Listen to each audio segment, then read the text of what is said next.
Welcome back to the channel, guys. It is me, 87 for Extra. And today, guys, I'm going to do my final video on this Danganronpa series, man. I've really been enjoying this one. You guys know I'm such a huge fan of this franchise, this trilogy.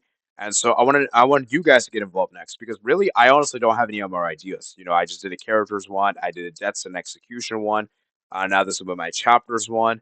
And then I need you guys to tell me what to do next.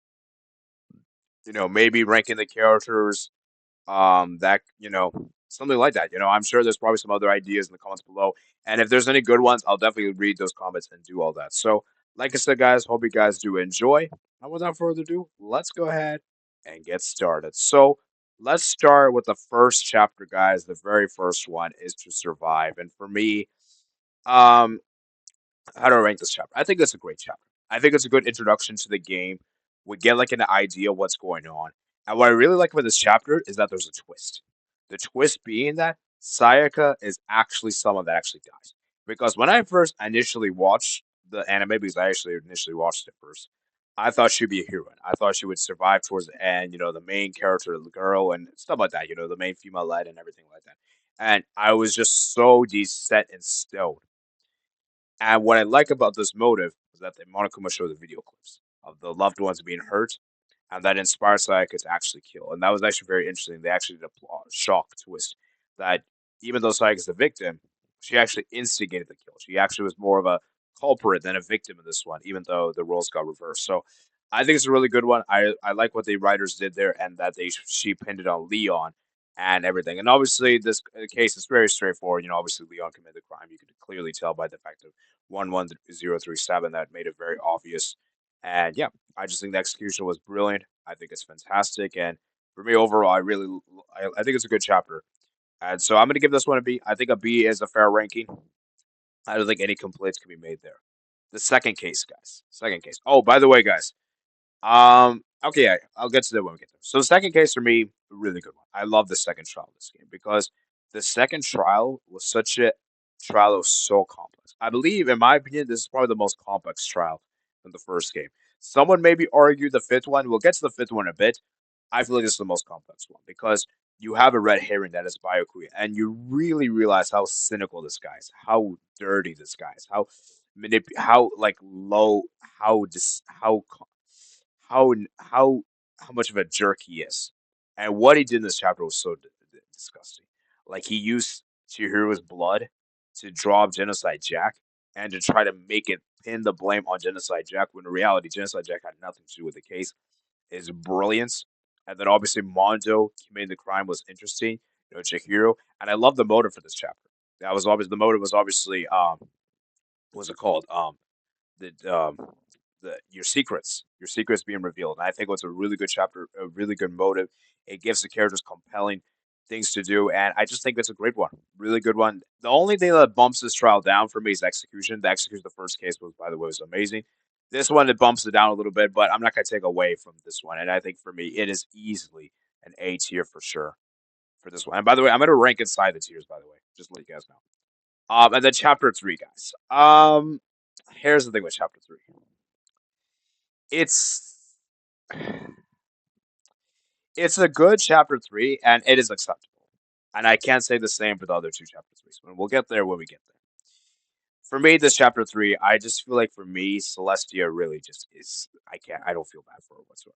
Because the other two culprits, I have some empathy for Leon and Mondo. Leon was obviously he had to do it because he was he was a wrong place, wrong time. And then obviously Mondo, he did it out of jealousy. And he really regrets it.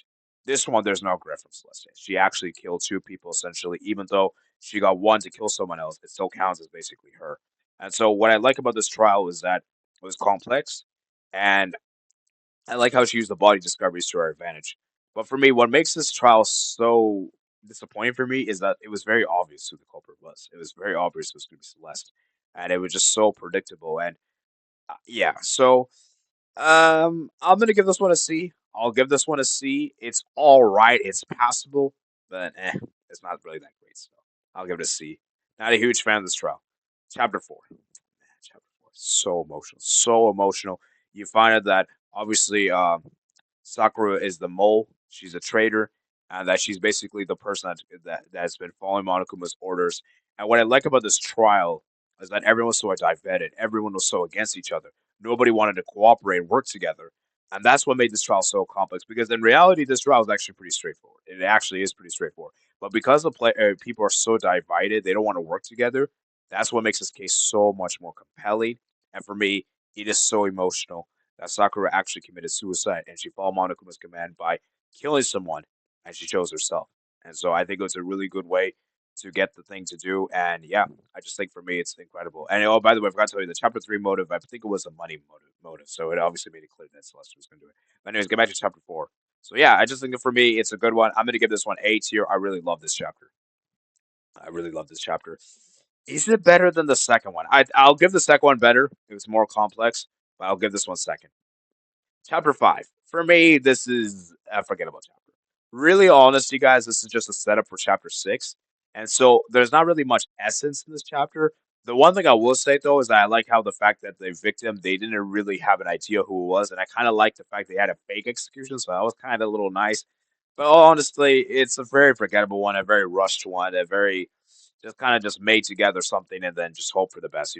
For me, I feel like this trial is mid. This chapter is mid, so I'll give this one a C for this one, and I do think it is the worst one in the Danganronpa Trigger Happy Havoc.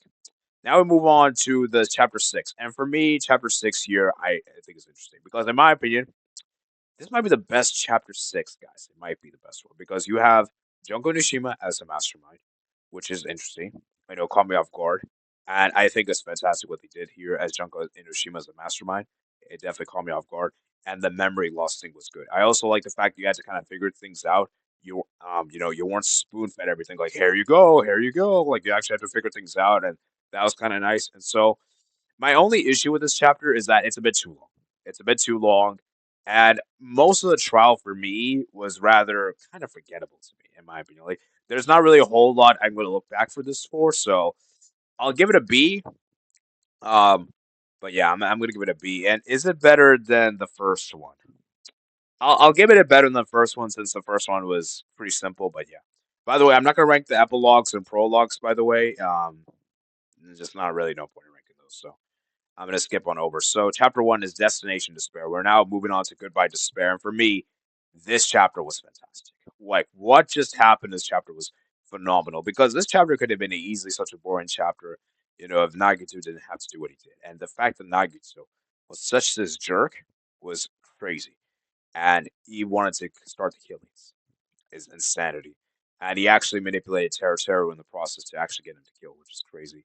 And then obviously Byakuya Tagami, the guy that wanted to protect everyone and make sure no deaths occurred, ended up dying first. It's pretty ironic. It's pretty ironic, I have to say. For me, this is this is better than the first chapter one for sure, and might be the best chapter one, guys. Might be the best one. So I'm gonna give this one an A tier. Honestly, I think it's better than the fourth chapter and first game. Is it better than the second chapter, second game, first game? I think it is. I think it is actually. I think it is. I think it is. I think it is. It's very interesting, and I love the motive was to bring back your loved ones, and that was also interesting as well. That one. And then chapter two we have is sea punishments, sin and coconuts. For me, this chapter was interesting. Obviously, the motive being the video game here, and I think it was emotional to say the least. And I feel like this chapter does such a good job at portraying Fuyuhiko as someone that was just such a jerk and like this guy that really just couldn't he just hated everyone to actually being someone you actually liked, and Peku Yama committing the crime for him to kill Mahiru was interesting. And I just think it's a really interesting one in this case of how it all empired, the emotions and everything. The only issue I have with this chapter is that I think the culprit's a bit obvious, and I don't think it's as emotional as the first game. But I still think it generally works well. So I'll give it a B, and I think the execution here is fantastic. Oh, by the way, I forgot to say the execution Jungle God and the sixth one is crazy. So, and then obviously Territorial was it's mediocre. So, yeah, I'm gonna give this one a B. I'm gonna pump it up over this one. I'll put it above the first case. Is it better than chapter 6 of the first game? Nah, I don't think it is. And chapter 3, Trial by the Ocean Sand. I'm gonna be honest with you guys. I don't want to discuss this chapter too much. This chapter is easily a D tier. This chapter is a disgrace. It is shambolic to the degree. I'm sorry. There's nothing redeemable about this chapter. Mikon turning on crazy, execution being horrendous, Kyoko being killed for no reason after she had the little character development she had in this chapter. Um, Not finding the murder weapon. There's just so many problems with this chapter, and Mikon committing the perfect crime when in reality she's not a perfect character. She's a clumsy character by trait. I don't understand how she was able to commit the crime. So I'm sorry. This is like disgrace of a chapter. I'll put this one easily D tier, and without doubt, the worst chapter, one of the worst chapters in the Danganronpa franchise. Okay, now that we got the abomination out the way, let's talk about chapter 4. Do ultimate robots dream of clockwork? So, oh yeah, and obviously the motive for that one was a despair disease. This one was great. I love this chapter. I think for me, this is a fantastic chapter. I think it is amazing and writing from the start to finish, and I love the motive for this chapter. You have to kill someone in order to eat. And it puts the characters in such a predicament. And I love the funhouse being the environment. You have to actually figure out how the funhouse works to understand the crime. And Gunda Tanaka actually killing Nikomaru just because of a survival challenge. Fantastic. I think it's a fantastic chapter. For me, it is easily S tier. And honestly, I love this chapter. I love this chapter. I think it is a fantastic one, amazing one, and I'm gonna give this one an S tier for sure. And that's my first S tier, by the way. I have guys, and S tiers are pretty rare, pretty rare, guys. And chapter five, the second game. Wow, what Nagito did was crazy. That was an unsolvable crime to the degree. And you know what the crazy part is? He wanted to make the traitor survive and everyone else die because the traitor was actually someone good. See, you normally think the traitor is actually bad, but Nagito was actually right. The traitor is actually someone that's good. He actually works. She actually works for the Future Foundation, which you later realize it is Chiaki and how crazy his luck is. Like how he's able to weed out the traitor and get the traitor to actually kill him was actually crazy. And like only he can do that. That's part of his ultimate lucky talent. And I just think that was very interesting, very crazy, and and I was such an unpredictable character. So for me, it is easily S tier, and for me, it is probably one of the best chapters in the Danganronpa franchise. For me, easily one of the best. Now we move on to the chapter 6, and what is this one? Smile the hope in the name of despair. I forgot to read that one. And chapter 6, that's Goodbye Academy Despair. This chapter was pretty good. Obviously Junko Nishima appears again as the alter one, but the real mastermind is not even Junko Nishima. It's actually Zuru Kamakoro, which is yourself. You are actually the mastermind and the protagonist. Is crazy. That definitely caught me off guard, and it was surprising that I really liked about that. And also, one thing that was also interesting is that everyone that died up to this point were all in comas, and that everyone and basically the Future Foundation from the previous game, the survivors, came here to help out Bayukuya, Kyoko, and Makoto. And what's just interesting is that Hajime, he had that amazing moment. I'm Hajime Hinata. And I just think it was such a crazy moment he had there. Fantastic moment there. And I just like the fact that, it was so interesting that, and then everyone's still basically alive. So the only problems I have with this chapter is that I just don't like Junko Nishima coming back again. I just didn't like that part. I feel like it just made sense only for the first game. It didn't make sense for the game two onwards. It just didn't make sense. So I'm sorry. I don't like this particular part. I think it's stupid. And I feel like for me, it's a bit too long. It's a bit too long. I'm just not a huge fan of chapter 6, man. I'm gonna be honest with you, man. I'm just not a huge fan of. So I'm gonna put this in the B tier. It's still good. It's still passable. I still enjoy it. Now the question is, where do I put it? I think it's better than the first case and the first game. It's probably better than the chapter 2 in the second game. I think I'm gonna put it right here. I think I'm gonna put it right there. That's where I'm gonna put it. Now we move on to V3, guys. V3 Killing Harmony. So, I can't read these titles, man. Our class trial, my class trial. Yeah, I want to read these titles for you guys. And for me, this one was essentially one of the additional motive. Obviously, the motive being that if you actually commit the crime, you wouldn't have to go to a class trial. But obviously, we ended up having a class trial. Another motive, I think there was two motives actually. The first one is that if no kills occurred after 24 hours, everybody would die, which made things interesting. For me, this chapter was interesting. Obviously, you have the idea that Kaede Akamatsu is the protagonist, and she wants to kill the mastermind. And in the process, she ends up killing Rantaro, who is probably the character we didn't really know too much about. And she ends up getting killed. She actually ends up committing the crime, which was crazy. And so, basically, that's the interesting part. My problems with this chapter, though, is that as good as that is, and it is a good aspect, it is clever, it is a really clever twist. I do feel like that's pretty much the bulk of this chapter. There's not really much else that stands out for anything else. It's pretty much your typical chapter one. So for that reason, I can't really rank this chapter that highly. It is still a good chapter, and I still like it, of course, but it is a B tier. It's a B tier. It is better than the first one, obviously. It is better than the first one, obviously. Is it better than the second one? I think it is, but just about. So yeah, and the execution Kaede got was fantastic. Oh yeah, Pekka Yama's execution was pretty good to be fair. But yeah, I still actually, you know what? I think I might actually put chapter two above. I think I might actually do that. Yeah, I'm gonna actually put chapter two above. I think chapter two is a bit better.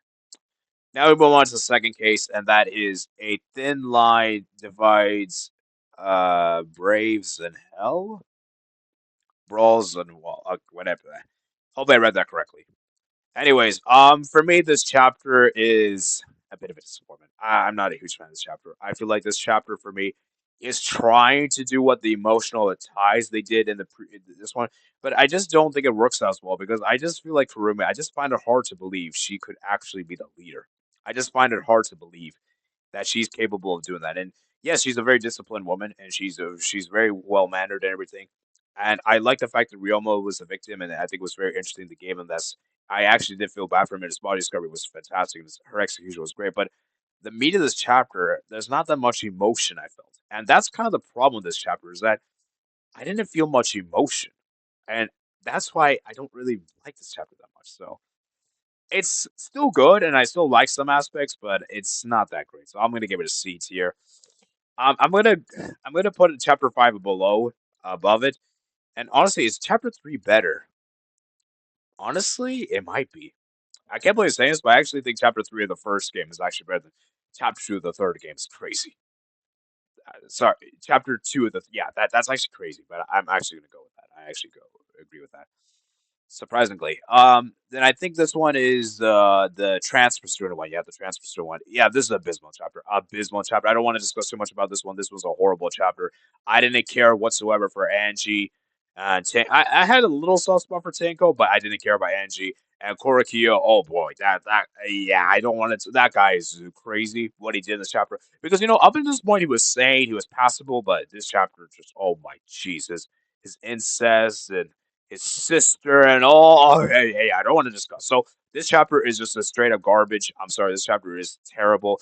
And honestly, I don't even know which one's worse, that one or the second game. Honestly, I think the second game is a little bit better, but honestly, it's not really saying much because both chapters are really garbage and mid. So I really don't like this chapter. I'm sorry, it's such a bad one to bring back a death student from alive, and then yeah, I just don't like this chapter. I really don't like this chapter. And they even dismissed Tanko's case and making Tanko as like pretty much irrelevant, not really important whatsoever. Only Angie's kill mattered. How embarrassing that is for Danganronpa. And they could actually entertain with the two killers thing. That would actually been interesting, but obviously it never happened. So, anyways, I don't want to discuss that chapter anymore. It is an abomination of a chapter, a garbage chapter, horrible chapter. Let's move on to the next chapter, chapter four. It is that is live the languid world lives. Um, Here's the thing with V3 chapter four. I think it's phenomenal voice acting from Kokichi, and Kokichi basically stole the show for this one. So for me, it really depends on what you are. If you're a Kokichi fan, which I kind of am. I am to some extent, but I didn't like what Kochichi did in this chapter. I really just didn't like. I really didn't like what he did in this chapter. He pushed God to, he did so unacceptable. Because, see, it's one thing that antagonists have done in this previous point. Obviously Nagito kind of, got Terutoru, but at the end of the day, Terutoru still made the decision to do it. And as bad as Byakuya was, he was just having fun. He was just messing around. And even though I still don't forgive him for that, I can it's not, what, we'll just live with it. But this one, he got someone to kill for his own reasons, to commit his own crime. Now, to be fair, Miyu is not all innocent either because, Miyu obviously intended to kill Kokichi, but obviously Kokichi didn't want to die. So he said, you know what, Gonta? Take my place. You kill it for me, and I'll escape. And that's what I think, because it's kind of weird for me in some ways because I love Kokichi as a character. I think Kokichi's a great character, but this chapter for me, I really didn't like what he did. But I will admit, as much as I didn't like Kokichi, his voice acting in this chapter was phenomenal. His character's lines were incredible. and his delivery and speech in particular was phenomenal. And I really did like the fact that they had used the virtual world as a reality. Like the world was actually reality, was actually the motive in itself. And I think it was really cool to use the environment thing. But I feel like for me, it's a bit too similar to the second game. It's a bit too similar, and that I think they were trying to do the same thing, but it just didn't work as well as the second game because the second game for me was actually a real place, not like this virtual reality. So yeah, I mean, I'm gonna give this chapter still an A. I still think it's a great chapter, but I can't give it an S just because I just didn't like what Kuichichi did, and I also feel it's a bit too similar to the fourth game, fourth chapter. So I'm gonna give this one an A tier. I'm gonna say it's better than. I'm gonna. You know what? I'm gonna. Is it better than the first? Okay, so it's better than these two for sure. Is it better than the first case of the second game? Honestly, I think it is. I think it is. That might come as a hot take, but I think it is. And then chapter five. Um, I can't really read this one. I can't really read the titles, guys. It's hard to read on the screen. But basically, yeah, this is a chapter where Kokichi basically commits an unsolvable crime. Kaito has to help out now. And, it's really interesting because this one was actually one of the rare times where you don't even know the victim. And the victim, you don't even have any idea who it is. And that's what makes this very interesting. Kaito is voice changing with Kokichi. And for me, I think this chapter really works well if you're a huge fan of Kokichi, um, Suichi, and Maki. And my thing is that I'm not really a huge fan of Suichi. I love Maki. Maki is awesome. She is an amazing character. I love Maki. Kaito I like, but not really that much. So for me, this chapter doesn't really hit the same. I think if you're a fan of those three characters in particular, you're gonna really enjoy this chapter.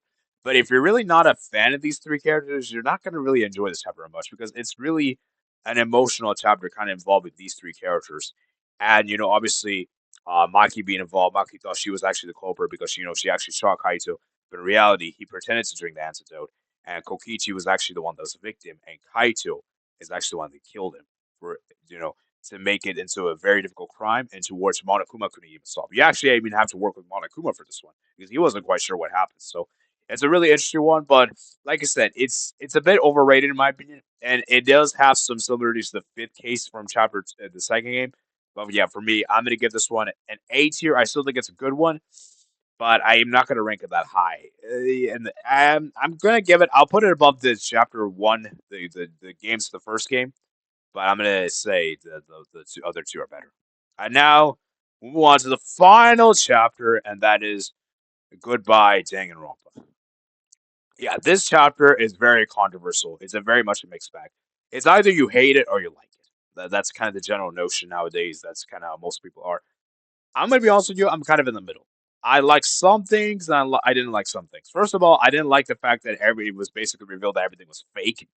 Like for me, you didn't have to reveal that. Okay. And bro, we already know this is fake. Okay. You don't need to explicitly say, oh, this whole thing is fake and everything like that. Bro, we already know this. That's common sense. Okay. We know that. Okay. But I did like though was the V3 was actually the 53rd game, and I also like the fact that Samugi was a mastermind. Samugi was actually interesting. It was finally kind of nice to see we get a different mastermind, even though Junko Nishima is there, kind of, but not really. It's more Samugi that's kind of cosplaying as her, which was kind of interesting. So it was kind of nice to see Junko kind of not be involved for once, even though she kind of is. And I did like the fact that they had the 53rd thing. I also like the fact their character personalities were kind of erased, and so the characters that we actually saw here weren't genuine. So that was kind of interesting. But yeah, I don't know. I'm very mixed with this, guys. There's a lot of things I like, a lot of things I didn't like. So I think C is probably fair. I'm gonna put it in the C tier. I'll put it above the fifth case, and I think I'll put it above. I think I'll put it right there. I'll put it right there, guys. So there you guys have it. Those are my tier rankings. So let me just quickly just rank. So 1, 2, 3, 4, 5, 6, 7, 8, 9, 10. So 4, 8, 10, 11, 12, 13, 14, 15, 16, 17, 18. So I got the 18 chapters ranked there, guys. So I'm going to leave a link in the description below if you guys want to do the tier list. I know there's some other chapters I didn't rank. I didn't rank the what's it called? The Alter Despair Girls. I don't really remember that too well. And to be honest, I don't really have much opinions on that. So, and I ranked the epilogues and prologues. To be honest with you, I don't really remember much. So, I hope you guys did enjoy this video, guys. I'll leave time subscription below for you guys. And if you made it this far, consider hitting the like button and hit the subscribe button. And I'll see you guys later. And let me know what you guys think if there's any agreements and disagreements you have.